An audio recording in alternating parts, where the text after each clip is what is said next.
നോമ്പായി കഴിഞ്ഞാൽ ഒരുപാട് വെറൈറ്റി എണ്ണക്കടികൾ നമുക്ക് കാണാം അല്ലേ, പല വെറൈറ്റി. അപ്പോൾ നമുക്കൊന്നൊരു വെറൈറ്റി എണ്ണക്കടി ഉണ്ടാക്കിയാലോ, കാണാം. അപ്പോൾ അത് നമുക്ക് കുറച്ച് ഓയിൽ ഒഴിച്ചു പോകണം. അതിലേക്ക് നമ്മൾ അരിഞ്ഞു വെച്ച ഉള്ളി, വലിയ ഉള്ളിയാണ്. അതിൻ്റെ ഒപ്പം തന്നെ നമ്മൾ ഒരു പച്ചമുളക് ചെറുതായി കട്ട് ചെയ്തത്, അല്പം ഉപ്പ്, ഇഞ്ചി വെളുത്തുള്ളി പേസ്റ്റ് ഇട്ടത്, മല്ലിച്ചപ്പും കറിവേപ്പിലും. പിന്നെ എനിക്ക് മഞ്ഞൾപ്പൊടി, പെപ്പർ പൗഡർ, കുരുമുളക് പൊടി, ഇനി ഒരല്പം ഗരം മസാല.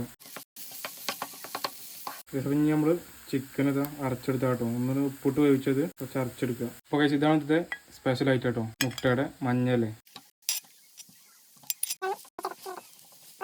ഇനി വെള്ളം ചേർക്കണ്ട, പറ്റ ഡ്രൈ ആണെങ്കിൽ ഒരല്പം ഓയിൽ മാത്രം ചേർത്താൽ മതി. അപ്പോൾ ഈ മസാല നമുക്ക് കുറച്ചറിഞ്ഞൊന്ന് ചൂടാറാൻ വെക്കട്ടോ. കുറച്ച് മൈദ എടുത്തുക്കണം, അതിലേക്ക് കുറച്ച് മഞ്ഞൾപ്പൊടി, ഇനി ഒരല്പം ഉപ്പ്, കുറച്ച് ബേക്കിംഗ് സോഡ, ഇനി വെള്ളം പറഞ്ഞ് ഒന്ന് മിക്സ് ചെയ്യണം.